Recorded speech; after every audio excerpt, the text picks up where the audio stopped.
Welcome to the Valhalla Filmcast, a show where normal guys talk about the films that they love. And here are your hosts, Bryce Thompson, Brian Hammond, and Cody Ryrie. Now get ready, because the show starts in 3, 2, 1. Welcome to the Valhalla Filmcast. I am Bryce Thompson, and I am here with Cody Ryrie. And today we have a special guest. His name is Len, and he is a film producer, actor, anything that is dealing with film. Our guest does it. Len, go ahead and tell our audience about yourself. Oh, well, I'm Len Rosen. I'm a film director, actor, producer, etc., etc., etc. I've been doing film pretty much my whole life since I was a kid. When I was a kid, right around the age of 5 or 6, my dad had a hobby. At that time, we were using Super 8 film, and he was doing little animation with Tinker Toys and things like that. He asked me to come and help him, and I used to flick the button to animate the frames, and he'd show me the basics of the camera, and then from there I just became so fascinated by this device that could capture yourself and show you in movable motion and sound and everything, and I just became so amazed with it and so passionate about it that I just took it on from there. And fast forward years and years, I just kept it up. And I think the hardest part about having this particular interest is that it's in that field of quote unquote arts. And, people tend to look at that as quote unquote impractical, but it's a profession like any other, and it's a skill, and it's something that people are passionate about. And that's the biggest battle it's been with it. But I've kept it up and gradually built up accolades and gradually made my way to LA and gradually made it up to a new show. And since then, Film Festival, I went through all the channels and then here I am. Well, so when we were looking at your body of work, this is Cody, by the way. Hi. We saw that you have a very eclectic body of work. I mean, it goes from serious drama to some music videos to the lighter comedic side of things. Do your interests vary that widely? Do you have a favorite among those that you'd like to do full time, or are you happy doing this, just kind of scattershot approach to all kinds of different genres? I'm open to any different genre. It's very funny that when I act, I feel very comfortable with comedy. Doesn't mean I can't act in serious roles. I mean, actually, some of the greatest actors in the world are very funny. The greatest dramatic actors in the world are very funny. But it's just that when I act, I tend to feel very comfortable with comedy. But when I direct, I tend to feel very comfortable with drama. It's very interesting because my influences growing up with regards to getting me into acting were, growing up with the classic comedians, the Marx Brothers, Three Stooges, Laurel and Hardy, Charlie Chaplin, and all this. And then, with drama, when I got interested in filmmaking, I wanted to understand how many different ways you can use the camera to tell a story. And in order to do that, I had to look at European films, independent films, and I had to see all the many different ways that people use the camera, like Stanley Kubrick, Roman Polanski, all of those artists that really, use that camera to kind of draw you in. Yeah. And ironically, the first film that I ever saw that really made me want to be a filmmaker was Blade Runner, 1982 with Harrison Ford. I mean, that movie was brilliant. I mean, Ridley Scott. I mean, that is a brilliant piece by Ridley Scott. It is without a doubt the greatest science fiction movie ever made, even though to this day a lot of people are like, I don't get it, I got to see it again. Well, that happens, but the music, the visuals, a lot of filmmakers, forgive me if I'm digressing, but a lot of filmmakers believe today that you need to have these um, amazing special effects and eye candy to make a sci-fi really, really amazing, but you don't. You have to draw your audience in because there's only so much you can do, and then it becomes really like, then it becomes dizzy. So anyway, sorry. No. I mean, that's what we're all about here. We love film. We're just regular guys who love film so much we want to talk about it. And Blade Runner is a movie that I only discovered when I was probably 21 or 22. And I'm actually glad I discovered it at that age, because before that, I think it would have escaped me. And even to this day, I'm not sure I grasp the whole experience, but I do know that I'm overwhelmed by the world that's created. And I do know that the last moment, and this may be a spoiler, but it came out in '82. So if you haven't seen it by now, go out and see it. But when Roy Batty saves Harrison Ford's life and then gives him that speech about the things that he's seen and all those moments that'll be lost when he dies, that just touches something way deep inside me that doesn't stir very often. And I think people return to that film over and over because of that. You can't quite explain all the reasons it affects you so much, but you know that it does. And yeah, I mean, that's a personal favorite of mine as well. Moving on again, back to like your contemporary work, we want to talk about the show that you're working on right now called It's Len. And if I understand correctly, kind of a fish out of water story. Give us a little background on that. Where's that at, and what are your influences for that? What are you trying to accomplish? Well, as I mentioned, growing up, I was very influenced by the comedians who were like, the classic comedians who always put themselves in a situation and make a mess of it. Yeah. Whether it was, like I mentioned, all the way back to Charlie Chaplin, to the Three Stooges, to Jerry Lewis. And, there's all these people that put themselves in situations and are like a fish out of water, or they just mess it up. Now, what I did is through their influence, I created my own kind of character, which is more or less kind of like I would mix Jim Carrey, Mr. Bean, Woody Allen. It's like a neurotic type of,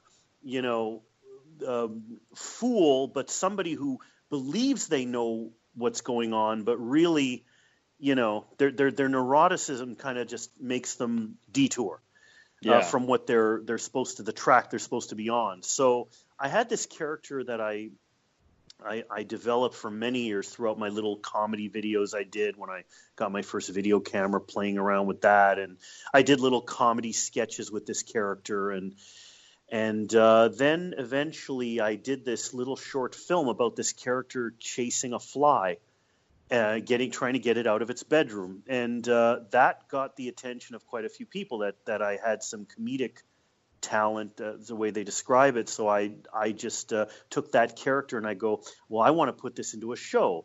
So my publicist says, well, we got to put it into a premise. So we came up with this premise, something to do with LA, since part of my life has been I'm Canadian, so I'm from Canada and Toronto, Canada. And part of my struggle, like a lot of Canadian filmmakers, is getting to LA, getting to that place, that hub of entertainment. And what happened was I thought, okay, let me put a little of my own struggle into this, and let me put that as my premise. So I took this character. So the basic premise of the It's Len show is Len has a stepsister who lives in LA. She's trying to make it.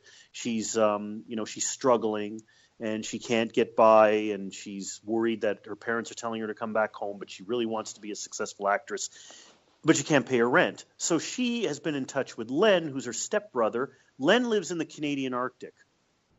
He's never seen real civilization before, and they've been in touch, email / whatever, and she tells him her problems, and he says, look, I'll tell you what I'll do. I saved some money. I'll pay your rent. I'll help pay your rent and everything, but you got to let me live with you, and you got to show me how to adjust to city life.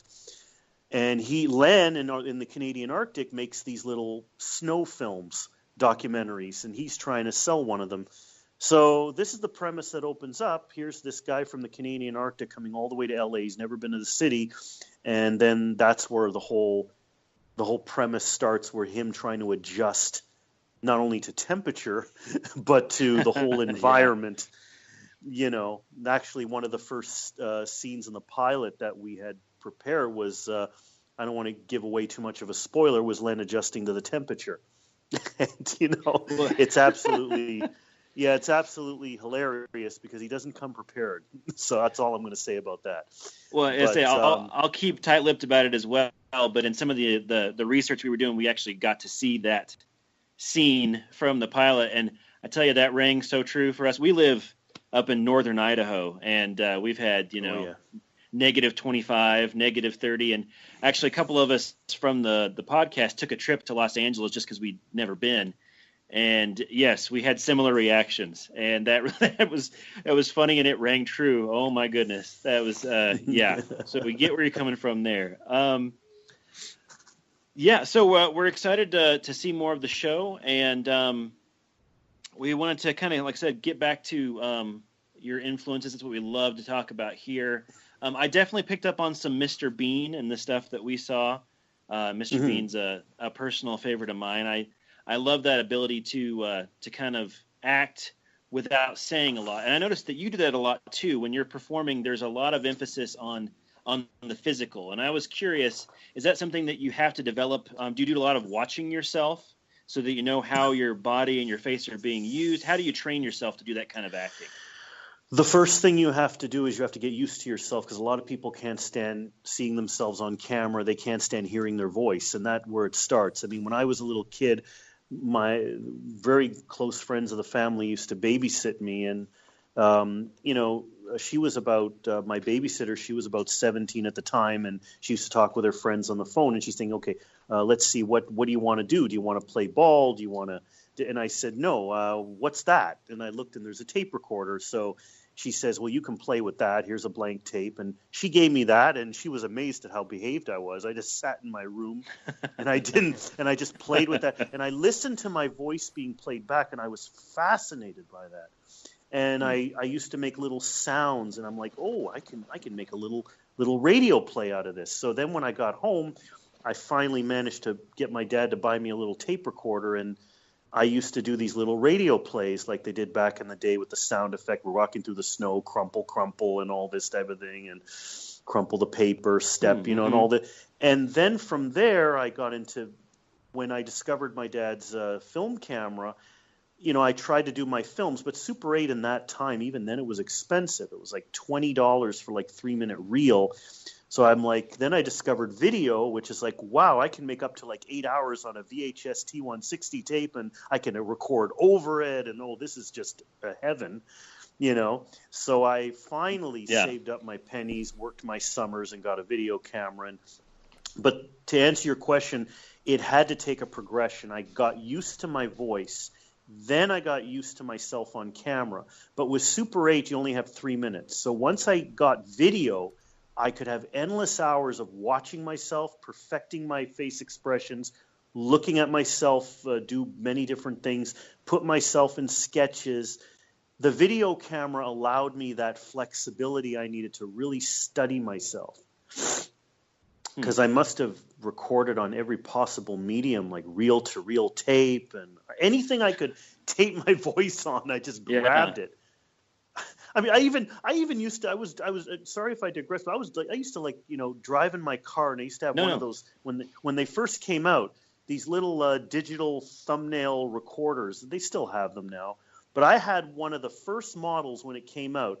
These little keychain audio recorders, and it would only let you record for like 1 minute. And I used to just record over and over and over. I'd be driving, and I'd go, "Good evening, welcome, it's rush hour." There's something like this, and I do all these things. Even with 1 minute, I just keep recording and recording and recording and recording anything I could get my hands on. That's how you have to get used to hearing your voice, get used to seeing yourself without getting embarrassed. Like a lot of people, I can't watch. Yeah, but you got to get used to seeing it. You got to know, and then when you show it to people, when I show my stuff to people, I don't watch the screen because I've seen what I've done. I look at the audience. Mm-hmm. Jackie Chan has that habit. When he makes a movie, he hides in the theater, turns his chair around, and faces the audience. He doesn't look at the screen. He doesn't need to see his movie. He made it. But he turns his chair around and watches the audience. That's what I do. I've heard he does this. Correct me if I'm wrong, but I've heard he does this. So I do this. I turn around, watch the audience. What are they laughing at? What are they reacting to? What's putting them to sleep? That's how you got to do it, you know. Yeah. Okay. Well, and as a filmmaker, when you're working with other actors, do you draw on your own experience as an actor? What are the most common issues you run into with other actors, and how do you help them work through some of those things? Well, with other actors, it's actually, when I did a lot of my independent films, I didn't have the money to pay for real professional actors a lot of time on my tight budget. I also like to give a lot of new actors a chance. I mean, the last film I did, the lead actress I had, she was an economics major. She didn't ever even acted before. But what I found is that there's a lot of people out there that have a gift for acting and they don't know. She could cry on the snap of a finger. She could laugh on the snap of a finger. Like this girl was brilliantly talented as an actress. I mean, I used to say, "Oh man, are you sure it's an economics major?" But she's brilliant at acting, and she pulled off a beautiful performance on in one of my films, and I was just amazed. And most of the people I worked with were not professional actors. Now, with the Len show, we are bringing in a lot of SAG and actors and that. But with my past work, oh no. Hey, is your sister free? Can she come play this part? Hey, John, are you free? Hey. Uncle Dave, are you free? But again, when you're filming, you have to be careful. If you're using people who are not professional actors or who don't have that ability to act, you've got to. There are ways, there are tricks. It's just like it's the same way when you watch a film and you see a Hollywood actor who doesn't know a thing about martial arts, but they seem like they can pull off a martial arts scene. Well, if you film in such a way with the proper angles and the fast enough cuts, they can look like the Bruce Lee.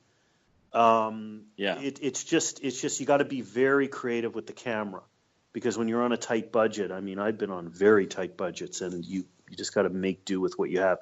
But I draw experience off of actors, and I give actors in my films flexibility to tell me, hey Len, what about if we do this? Oh, cool, let's do it. Because when you're directing, you can't have an ego. Throw the ego out the window when you're directing, because a lot of directors are like, this is my film, stick to the script, don't tell me, blah, blah, blah, blah. I've been through that before. And I hated it. So I swore to myself, I'm not going to treat my actors that way. I don't care if it's the guy holding the stand, of the guy holding the light stand, of the guy holding the lights. If he has an idea or she has an idea, I want to hear about it. Yeah. Because the end product is what's going to judge everything, Okay, well, fascinating. Something else I wanted to touch on before we wrapped up with you is you're kind of also an international man of mission, if you will. And some of your films and some of your other work, some of your show work, from what I understand from the research, correct me if I'm wrong, has been done in other countries. And I was going to talk to you the difference between working in different cultures on film. What are the things that you have to adjust? What things is the audience looking for that's different in, say, America or Canada versus some other country? How does that figure into your creative work? There's many factors. The main thing that helps too, if you're filming in other countries, first of all, you got to have locals assist. Secondly, as opposed to the Canada and the U.S., there's a lot of licensing. There's a lot of, legal implications, and, don't take this guy and this license plate and this face and all that. Yeah. In a lot of countries I filmed, it's like basically you'd be surprised if you have in your arsenal a couple extra bucks.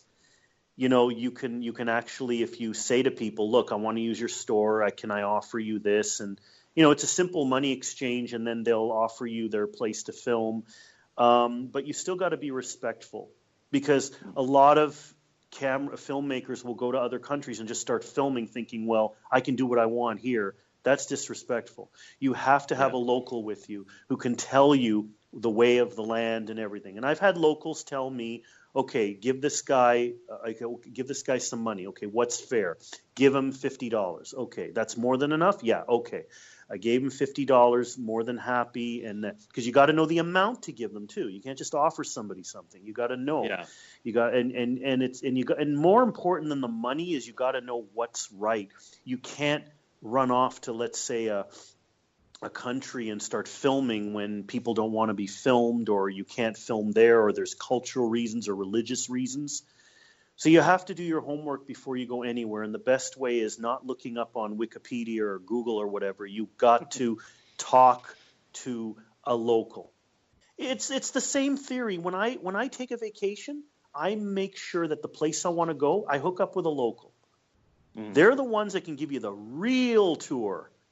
None of this, and over here is the Leaning Tower of Pisa. Please do not touch anything. No, you can't, there's something more than that. There's going off the beaten path, eating at the home of a local family, sharing, the culture that you don't see. It's the same thing with filmmaking. If you really want to get a good film, you've got to meet a local. You've got to have a local guide you around.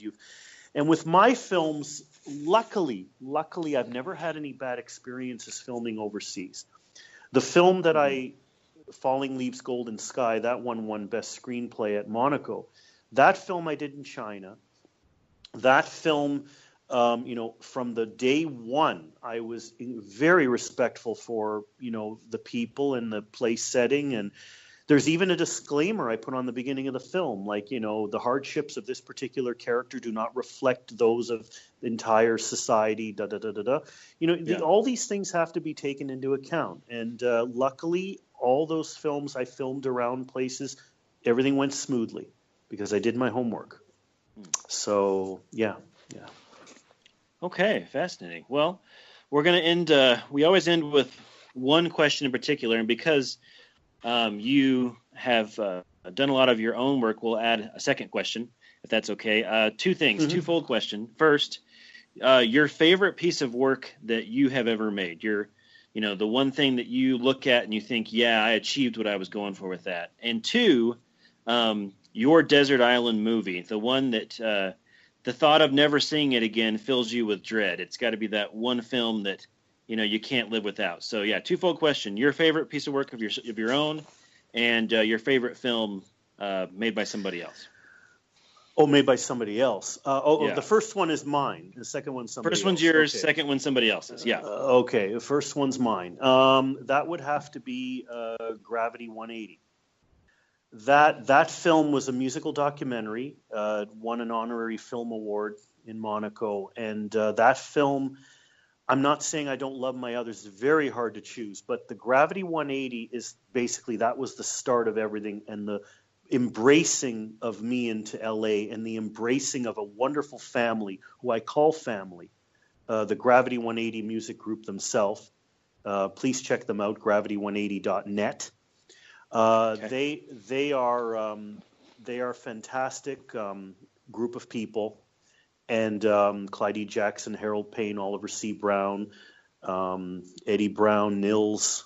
These people are wonderful people who embraced me, brought me to LA, and that's a whole other interview. But that movie was probably the one I was the most proud of.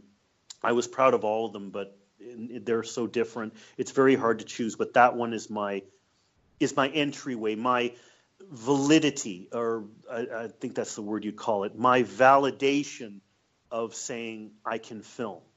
Yeah.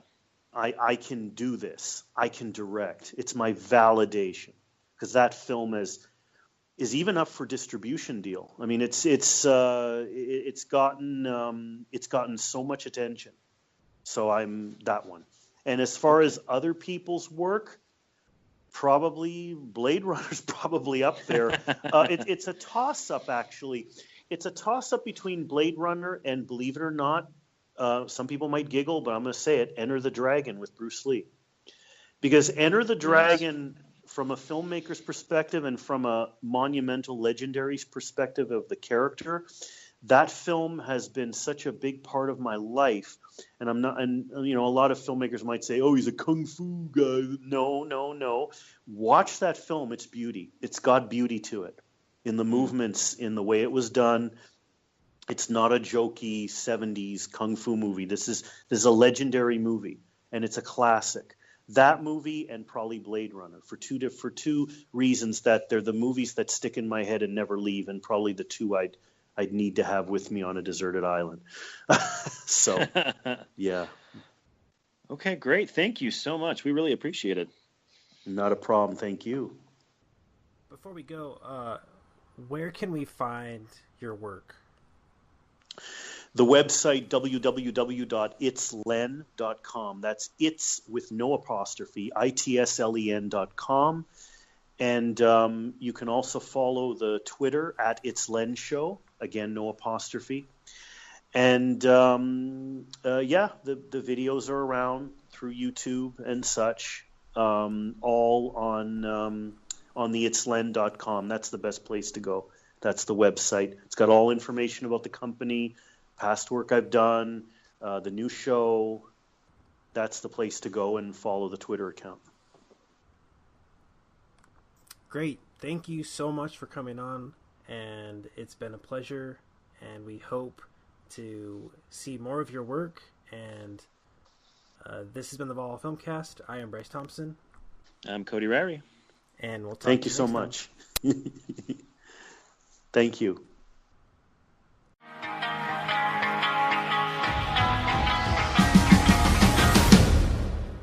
The following views, opinions, and commentary are the sole property of the Valhalla Filmcast. Any unauthorized reproduction without prior consent is prohibited. Any incidental music, audio clips, or film trailers are used for the sole purpose of film criticism and commentary as allowed under the Fair Use Act.